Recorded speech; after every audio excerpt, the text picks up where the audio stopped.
दोस्तों, बहुत से लोगों के पास बैंक अकाउंट होता है, लेकिन वो ऐसी गलतियाँ कर देते हैं, जिसकी वजह से कि उनके बैंक अकाउंट का पैसा ज़ब्त कर लिया जाता है, अकाउंट को फ्रीज़ कर लिया जाता है और इनऑपरेटिव कर दिया जाता है।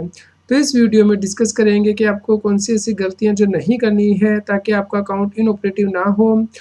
तो आप इस वीडियो को अंत तक ज़रूर देखें और सभी लोगों के साथ शेयर करें, ताकि उन तक ये जानकारी पहुँच पाए और वो बैंकिंग लॉ की कॉम्प्लायंस कर पाएँ। रेगुलर अपडेट के लिए आप हमारे YouTube channel CS Satbir Singh के साथ व्हाट्सएप चैनल को भी सब्सक्राइब कर लें। क्यूआर कोड स्क्रीन पे भी दिया गया है, कमेंट में पिन किया गया है, ताकि आपको रेगुलर अपडेट आपके मोबाइल पे ही मिलते रहें। रेगुलर अपडेट के लिए CS Satbir Singh YouTube channel subscribe कर लें और नोटिफिकेशन बेल भी प्रेस कर दें। दोस्तों, यदि आपके पास बैंक अकाउंट है, भले ही सेविंग अकाउंट है, करंट अकाउंट है, तो आपको बैंकिंग लॉ की कॉम्प्लायंस करनी है, अदरवाइज़ अकाउंट में पैसा ज़ब्त कर लिया जाता है और इनऑपरेटिव कर दिया जाता है। तो दोस्तों, चलिए डिस्कस करते हैं वो केसेज़ जहाँ पे कि ये गलतियाँ टैक्स पेयर करते हैं, जिनकी वजह से कि उनका अकाउंट इनऑपरेटिव कर दिया जाता है। दोस्तों, व्यक्तियों के पास पैसा होता है जो कि वो बैंक में रखते हैं, लेकिन बैंकिंग लॉ की कुछ गाइडलाइंस हैं जो कि उन्हें फॉलो करनी है। तो चलिए हम उन गाइडलाइंस को डिस्कस करते हैं। दोस्तों, आरबीआई यानी कि रिज़र्व बैंक ऑफ इंडिया के द्वारा इनऑपरेटिव अकाउंट से रिलेटेड गाइडलाइन जारी की गई हैं, जो कि सभी कमर्शियल बैंक के लिए एप्लीकेबल होती हैं, लेकिन रीजनल रूरल बैंक के लिए एप्लीकेबल नहीं है।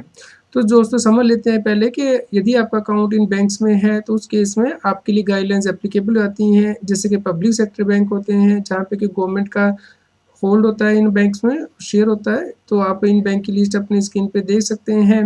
दोस्तों, मैं इनके नाम नहीं ले रहा क्योंकि इससे ज़्यादा टाइम लग जाएगा, तो आप ये लिस्ट यहाँ पे देख सकते हैं, SBI, bank of Baroda extra. इसी प्रकार दोस्तों, जो प्राइवेट सेक्टर बैंक हैं, जहाँ पे कि प्राइवेट कंपनीज़ या इंडिविजुअल के द्वारा मेजॉरिटी स्टेक होता है, तो उस केस में भी ये गाइडलाइंस एप्लीकेबल होती हैं। तो यदि आपका अकाउंट इन बैंक में है, जैसे कि HDFC, ICICI, Axis Bank extra, तो उस केस में भी आरबीआई की गाइडलाइंस एप्लीकेबल हो जाती हैं। तो जो फॉरेन बैंक्स होते हैं, उनका हेडक्वार्टर तो आउटसाइड इंडिया होता है, लेकिन उनके लिए भी गाइडलाइंस एप्लीकेबल है, जैसे कि standard chartered bank, HSBC bank, city bank extra.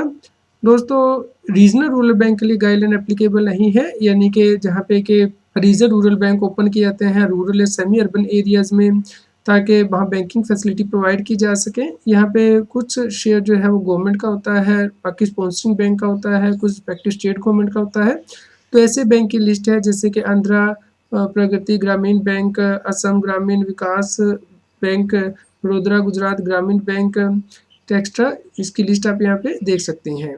दोस्तों, सबसे पहला रीज़न जिसकी वजह से कि आप अपने अकाउंट से पैसा नहीं निकाल सकते हैं, पैसा ज़ब्त कर लिया जाता है, वो है अकाउंट का इनऑपरेटिव हो जाना। दोस्तों, यदि आप अपने अकाउंट में कोई भी ट्रांज़ैक्शन लगातार 2 साल तक नहीं करते हैं, तो उस केस में अकाउंट इनऑपरेटिव कर लिया जाता है, यानी कि ना तो आपने कोई डेबिट की ट्रांज़ैक्शन की है, ना ही क्रेडिट की ट्रांज़ैक्शन की है। जैसे कि दोस्तों, कोई स्टूडेंट है जिसने कि बैंक में अकाउंट ओपन कर लिया है, वो ना तो कोई उसमें डेबिट एंट्री कर रहा है, ना क्रेडिट एंट्री कर रहा है। मान लीजिए 1 जनवरी 24 से 31 दिसंबर 2024 तक उसने कोई क्रेडिट एंट्री नहीं की है, तो और इससे पिछले साल भी उसने ऐसा ही किया था, तो 1 जनवरी 2025 से उसका अकाउंट इनऑपरेटिव कर दिया जाएगा, वो अपने अकाउंट को ऑपरेट नहीं कर पाएगा। दोस्तों, अकाउंट भले ही आपका सेविंग अकाउंट हो या करंट अकाउंट हो, ये रूल सभी के लिए एप्लीकेबल होता है। तो आपको इंश्योर करना है कि कम से कम 2 साल में 1 बार तो उसमें कोई क्रेडिट एंट्री करें या फिर डेबिट एंट्री करें, यानी कि जैसे कि पैसा ट्रांसफ़र करें या फिर पैसा निकालें, तो इस ट्रांज़ैक्शन को आपको करना होगा। दोस्तों, यहाँ पे ये गाइडलाइन दी गई हैं कि इनऑपरेटिव अकाउंट को क्लासिफ़ाई करने के लिए दोनों ही ट्रांज़ैक्शन देखी जाती हैं कि कहीं कोई डेबिट किया है या क्रेडिट किया है। यदि आपने कोई भी एंट्री उसमें की होगी, भले ही थर्ड पार्टी के द्वारा ट्रांसफ़र किया गया है कोई पैसा आपके अकाउंट में, तो ये माना जाएगा कि आपका अकाउंट ऑपरेटिव है। लेकिन यदि ना तो कोई डेबिट एंट्री हुई है, ना क्रेडिट एंट्री हुई है अकाउंट में, तो उस केस में वो इनऑपरेटिव हो जाता है। लेकिन दोस्तों, कई बार ऐसा भी होता है कि जो बैंक चार्जेज़ हैं वो डेबिट किए जाते हैं या फिर जो इंटरेस्ट है वो क्रेडिट किया जाता है, तो ये नहीं माना जाता है कि आपने वो एंट्री की है। इसलिए इस केस में आपका अकाउंट इनऑपरेटिव हो जाता है, यदि आप अपने अकाउंट में कोई ट्रांज़ैक्शन नहीं कर रहे हैं। दोस्तों, यहाँ पे आपको ध्यान रखना है कि कब आपका अकाउंट इनऑपरेटिव नहीं होगा। मान लीजिए आपने किसी कंपनी में इन्वेस्टमेंट की है, वहाँ से आपको डिविडेंड इनकम मिलती है और आपने वहाँ पे इंस्ट्रक्शन दी हुई है कि डिविडेंड हर महीने या जब भी डिक्लेयर किया जाए तो आपके सेविंग बैंक अकाउंट में आ जाए। तो यहाँ पे जब डिविडेंड क्रेडिट हो जाएगा, तो ये माना जाएगा कि आपने उसे क्रेडिट किया है, तो इस केस में आपका अकाउंट इनऑपरेटिव नहीं होगा। तो लास्ट डे जब डिविडेंड क्रेडिट हुआ है उससे 2 साल देखे जाएंगे कि क्या उसके बाद भी आपने कोई ट्रांजेक्शन की है या नहीं। यदि कोई ट्रांजेक्शन नहीं की होगी डिविडेंड एंट्री के बाद, तो उस केस में ही इनऑपरेटिव होगा। तो ये दोस्तों ये बहुत इंपॉर्टेंट हो जाता है, खास करके नॉन रेजिडेंट इंडियन व्यक्ति के लिए, जो कि भारत से बाहर मान लीजिए 3 साल के लिए चले गए हैं, भारत में वापस नहीं आ रहे हैं, लेकिन उनका अकाउंट है, तो बैंक में इंस्ट्रक्शन दे सकते हैं, जैसे कि वो एक एफडी खोल सकते हैं 5-10 हज़ार रुपये की, ताकि उसका जो इंटरेस्ट है वो उनके सेविंग बैंक अकाउंट में क्रेडिट होता रहे। तो इस प्रकार उनका अकाउंट इनऑपरेटिव नहीं होगा। या कोई डिविडेंड से रिलेटेड इंस्ट्रक्शन दे सकते हैं, या फिर आप हर साल कम से कम कुछ अमाउंट जो है डिपॉजिट ज़रूर करें, अपने बैंक में ट्रांसफ़र करें या फिर निकाल लें, ताकि आपका अकाउंट ऑपरेटिव रहे। दोस्तों दूसरा रीज़न जिसकी वजह से कि अकाउंट से आप पैसा नहीं निकाल सकते हैं, जब्त हो जाता है, वो है बैंक अकाउंट का फ्रीज़ कर देना। क्योंकि दोस्तों बहुत सी एजेंसीज़ होती हैं, जैसे कि कोर्ट है, ट्रिब्यूनल है, लॉ इन्फोर्समेंट एजेंसी है, जो कि गाइडलाइन जारी करती हैं कि व्यक्ति के अकाउंट को फ्रीज़ कर दिया जाए। तो यहाँ पे आपको केवाईसी गाइडलाइंस को फॉलो करना होता है, अपने डॉक्यूमेंट बैंक को सबमिट करने होते हैं, उसके बाद ही आपका अकाउंट अनफ्रीज़ किया जाता है। दोस्तों कई बार अकाउंट को मनी म्यूल के तौर पे भी यूज़ किया जाता है, तो यदि बैंक को पता चल जाए कि ऐसे अकाउंट हैं, तो उन्हें भी फ्रीज़ कर दिया जाता है, पैसा जब्त कर लिया जाता है। जैसे कि कोई व्यक्ति ऑफ़र करता है वर्क फ्रॉम होम जॉब और उसके बदले में पैसे बैंक अकाउंट में मंगाता रहता है। तो अगर बैंक को शक हो कि अकाउंट जो है जॉब स्कैम के तौर पे यूज़ किया जा रहा है, तो उसमें से पैसा निकालना ब्लॉक कर दिया जाता है, इनऑपरेटिव कर दिया जाता है। इसी प्रकार लोग जो होते हैं वो कुछ और स्कैम में इन्वॉल्व होते हैं, जैसे कि लॉटरी रिलेटेड स्कैम, जैसे कि वो कस्टमर को इंड्यूस करते हैं कि उनके अकाउंट में पैसा ट्रांसफ़र कर दे, कि उन्होंने लॉटरी जीती है और उसके बदले में उन्हें कुछ फ़ीस पे करनी है। तो इस प्रकार के अकाउंट भी यदि बैंक मैनेजर को लगता है कि उसकी ब्रांच में ऑपरेटिव हैं, तो उन्हें भी इनऑपरेटिव कर दिया जाता है, व्यक्ति उनसे पैसा नहीं निकाल सकता। दोस्तों यदि आप अपने बैंक में सस्पिशियस ट्रांजैक्शन करते हैं, यानी कि ऐसी ट्रांजैक्शन जिन पे के बैंक को शक होता है, बैंक मैनेजर को, तो उस केस में भी अकाउंट इनऑपरेटिव कर दिया जाता है। जैसे कि कोई रिटायर्ड इंडिविजुअल है, नॉर्मली उसके अकाउंट में तो हर महीने पेंशन ही आनी चाहिए, लेकिन सडनली बैंक मैनेजर को लगता है कि उसमें बहुत बड़ी मात्रा में कैश डिपॉजिट हो रहा है, छोटा-छोटा अमाउंट या फिर बड़ा अमाउंट, तो उस केस में इमीडिएटली ये जो है अकाउंट इनऑपरेटिव कर दिया जाता है। क्योंकि यहाँ पे बैंक मैनेजर को शक होता है कि व्यक्ति इल्लीगल एक्टिविटी में इन्वॉल्व हो सकता है, जैसे कि smuggling, drug trafficking, fraud extra.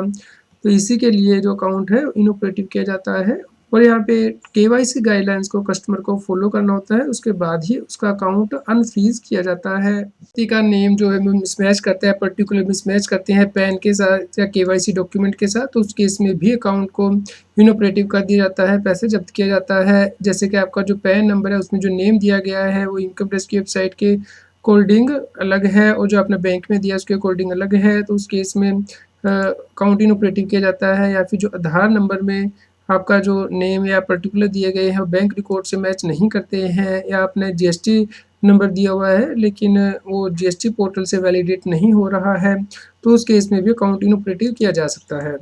दोस्तों यहाँ पे आपको ध्यान रखना है कि यदि किसी व्यक्ति का अकाउंट इनऑपरेटिव हो जाता है, तो उस केस में उसका जो बैलेंस पड़ा हुआ है अकाउंट में उसके ऊपर उससे इंटरेस्ट मिलता है सेविंग बैंक का, तो रेगुलर बेसिस पे भले ही अकाउंट ऑपरेटिव या इनऑपरेटिव।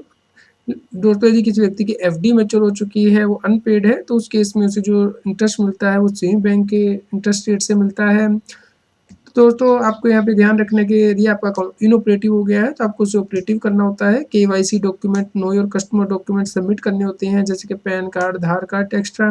तो इसके लिए दोबारा से एक्टिवेट हो जाएगा आपका अकाउंट, लेकिन कोई चार्जेस आपको नहीं पे करने होते हैं।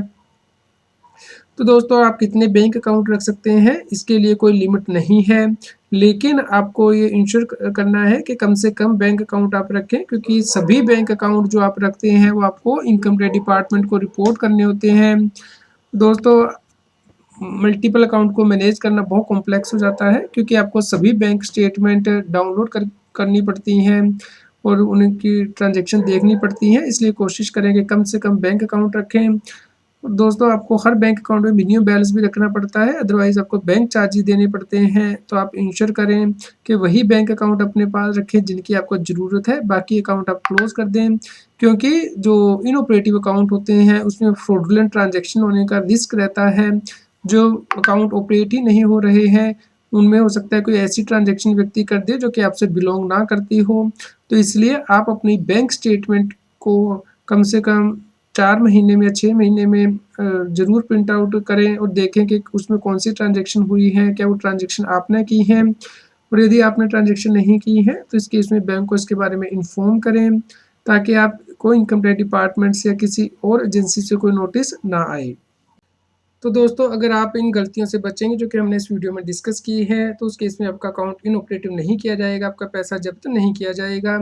दोस्तों, आप इस वीडियो को सभी लोगों के साथ शेयर करें ताकि उन तक ये जानकारी पहुँच पाए। यदि आपको कोई भी क्वेश्चन हो तो आप हमें कमेंट करके ज़रूर बताएँ। कृपया लाइक करें और शेयर करें।